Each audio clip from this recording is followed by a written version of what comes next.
Hey there, I'm Dr. Ruth Roberts, your pet's ally. I hope and pray that the internet will stay with us today, so we'll see how it goes. We've got a bunch of great questions, so I'm going to pop over. Thanks to Bettina for these recipes to it, and I think they came from a friend of hers that is a canine nutritionist. So thanks a bunch. They're a lot of fun and a great way to add some variety for treats. Let's see. And it is turkey season, Kathy. And so where do you find them? And Mary is using the Greenwise turkeys from Publix. Um, and they are minimally processed. So I think out of all of the stuff that's available, that may be kind of the best set of options you can get at this point. Um, And then that's the thing. If you've got a local market, that's definitely the way to go. Um, but yeah, even though there's a lot of additives in the turkey, as far as things to kind of keep them juicier, you can look for some of them that don't quite have as much. So right on. And Jamie's asking about cooking just the veggies. Um,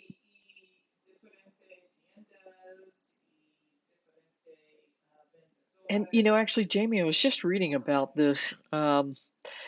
So there's the traditional keto that you're supposed to have 80 to 90% fat in the diet. So the concern is that um, if you have too much protein, then that converts to essentially a carbohydrate as it's broken down by the body. And so what else can you do about that? And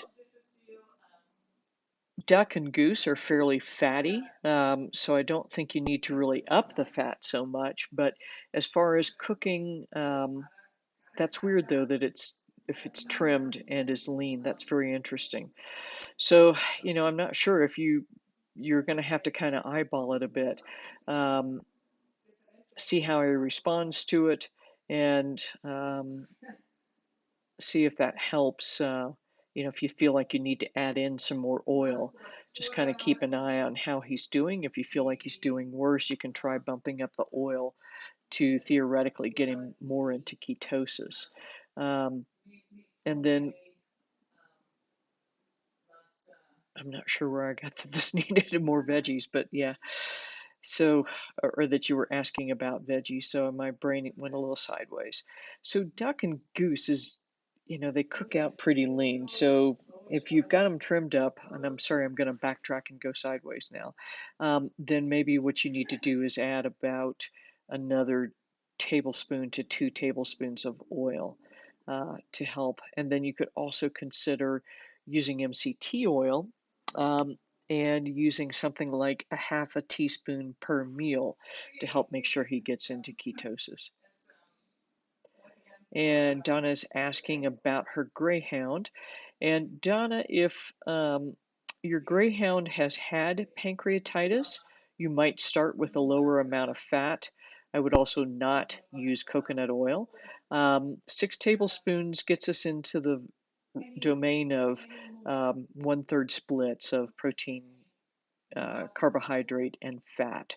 So that, if he's had problems before, then if you're just starting this, maybe go with 4 to 5 tablespoons, see how it is, and see if you can come up. Do not use coconut oil because that tends to increase issues with digestive upset.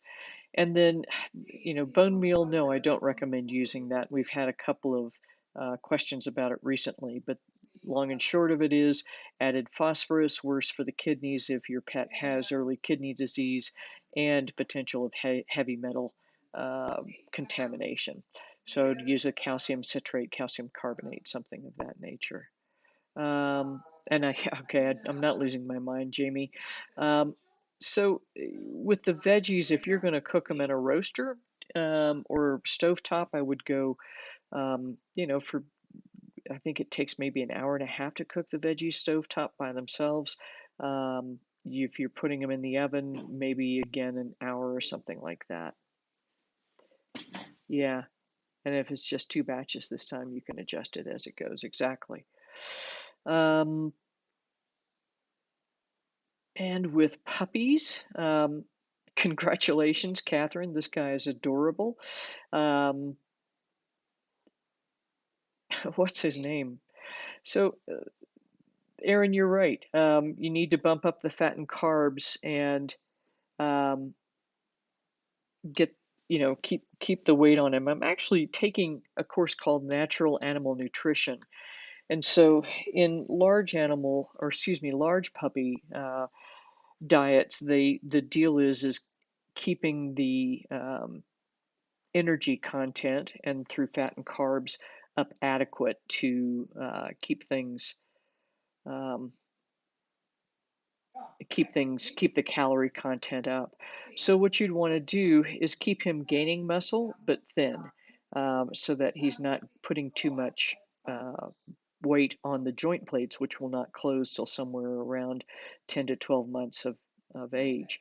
And so what you'll want to do is adjust by adding, say, a half a teaspoon of oil per meal, and then titrating it up as you need to keep weight on him properly. Um, And then, yeah, and April, you're exactly right. It is for all life stages. So the upside of this course is that it gives, I'll have some access to um, some software so I can calculate the diets a little bit better. So in the coming months, look for more specific diets for puppies and things of that nature. But really, the trick is keeping the energy content up, which you can do by adding extra carbs and fats. And this guy is just adorable. And I think that is what we have for today. Let me pop over here, make sure I got them all. Um, Nancy was asking about an immersion blender. And if I'm remembering correctly, you're welcome, Jamie. If I'm remembering correctly, we got that on Amazon, and it was um, you want to look for like a commercial um, soup maker. And I think that thing was a wearing, like a wearing blender, which is a lyric in some rock and roll song that is escaping me at the moment. But check it out and see if that's not what you're after. Now, I think that's all I have for you today. I've got some fun stuff coming up towards the middle of the month. We'll have some interviews and things like that. I get to talk to the folks at Embark tomorrow and learn a little bit more about how we can use gene profiles or genetic profiles to help monitor uh, and prevent disease, hopefully. So that's what I have for you today. Until next week, remember your pet's best health starts in the bowl.